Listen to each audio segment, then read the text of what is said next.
Remember the swine flu scare of 1976?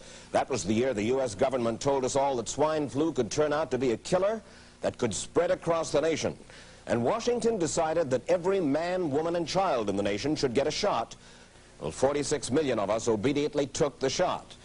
And now 4,000 Americans are claiming damages from Uncle Sam amounting to $3.5 billion because of what happened when they took that shot. By far the greatest number of the claims, 2/3 of them, are for neurological damage or even death. See how easy it is to... Thus, the U.S. government's publicity machine was cranked into action to urge all America to protect itself against the swine flu menace. Influenza is serious business. During major flu epidemics, millions of people are sick and thousands die. Well, this year you can get protection. The vaccines are safe, easy to take, and they can protect you against flu. So roll up your sleeve. Protect yourself. One of those who did roll up her sleeve was Judy Roberts. She was perfectly healthy, an active woman, when in November of 1976, she took her shot. 2 weeks later... I joked about it at that time. I said I'll be numb to the knees by Friday if this keeps up. By the following week, I was totally paralyzed. So completely paralyzed, in fact, that they had to operate on her to enable her to breathe. And for 6 months, Judy Roberts was a quadriplegic. The diagnosis? A neurological disorder called Guillain-Barré syndrome, GBS for short. As you can see in these home movies taken by a friend, Judy Roberts' paralysis confined her mostly to a wheelchair for over a year. But this disease can even kill. Indeed, there are 300 claims now pending from the families of GBS victims who died. In other GBS victims, the crippling effects diminish and all but disappear. But for Judy Roberts, progress back to good health has been painful and partial.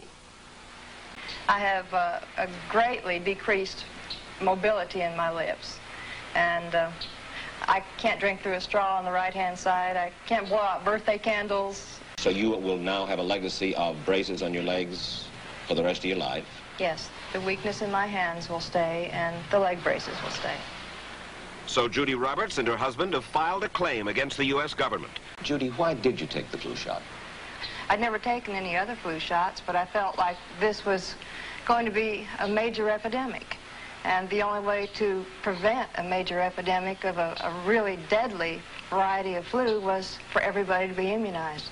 Dr. David Senser, then head of the CDC, the Center for Disease Control in Atlanta, is now in private industry.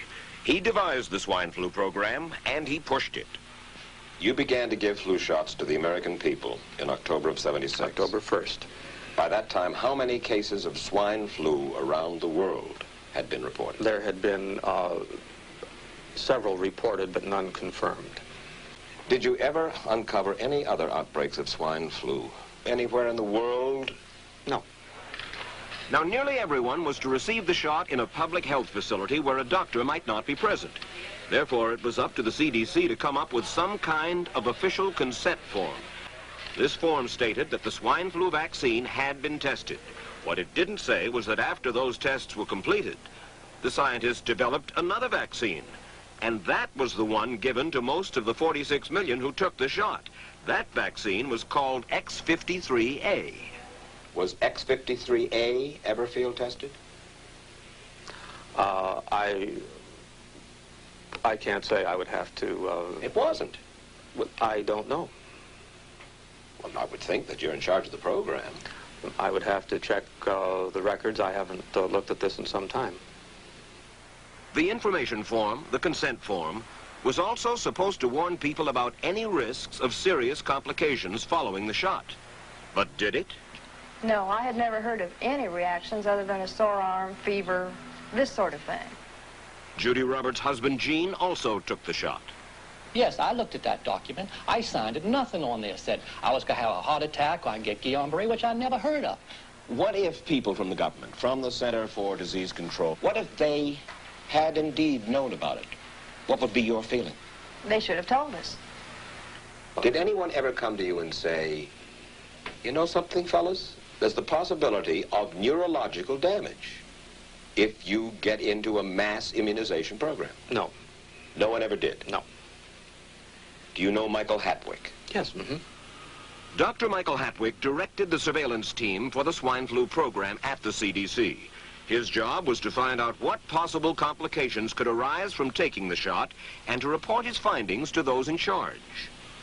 Did you know ahead of time, Dr. Hatwick, that there had been case reports of neurological disorders, neurological illness, apparently associated with the injection of influenza vaccine? Absolutely. You did? Yes. So you told your superiors, the men in charge of the swine flu immunization program, about the possibility of neurological disorders? Absolutely. What would you say if I told you that your superiors say that you never told them about the possibility of neurological complications? That's nonsense. I can't believe that they would say that they did not know that there were neurological illnesses associated with influenza vaccination. That simply is not true. We did know that. I've said that Dr. Hatwick had never told me of his feelings on this subject. Then he's lying. I guess you would have to make that assumption. Then why does this report from your own agency, dated July 1976, list neurological complications as a possibility? I think the consensus of the scientific community was that the evidence relating neurologic disorders to influenza immunization, that they did not feel that this association was a real one. You didn't feel it was necessary to tell American people that information? I think that over the years we have tried to inform the American people as fully as possible. As part of informing Americans about the swine flu threat, Dr. Sensor's CDC also helped create the advertising to get the public to take the shot. Let me read to you from one of your own agency's memos planning the campaign to urge Americans to take the shot.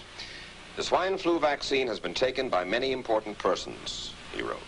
Example, President Ford, Henry Kissinger, Elton John, Muhammad Ali, Mary Tyler Moore, Rudolph Nureyev, Walter Cronkite, Ralph Nader, Edward Kennedy, etc., etc. True?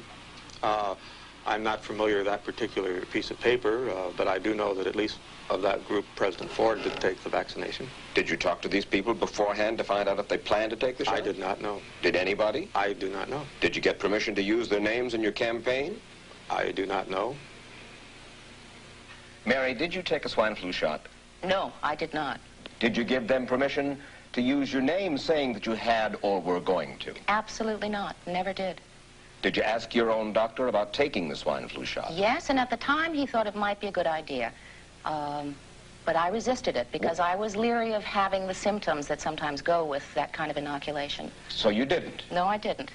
Have you spoken to your doctor since? Yes. And? He's delighted that I didn't take that shot. You're in charge. Somebody's in charge.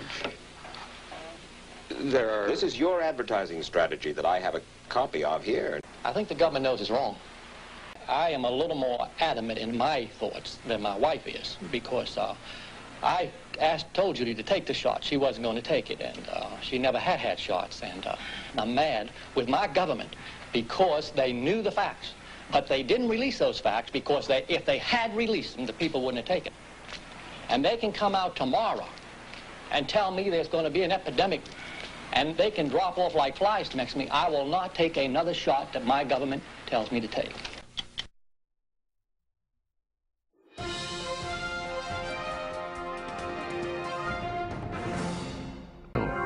Get a shot of protection, the swine flu shot.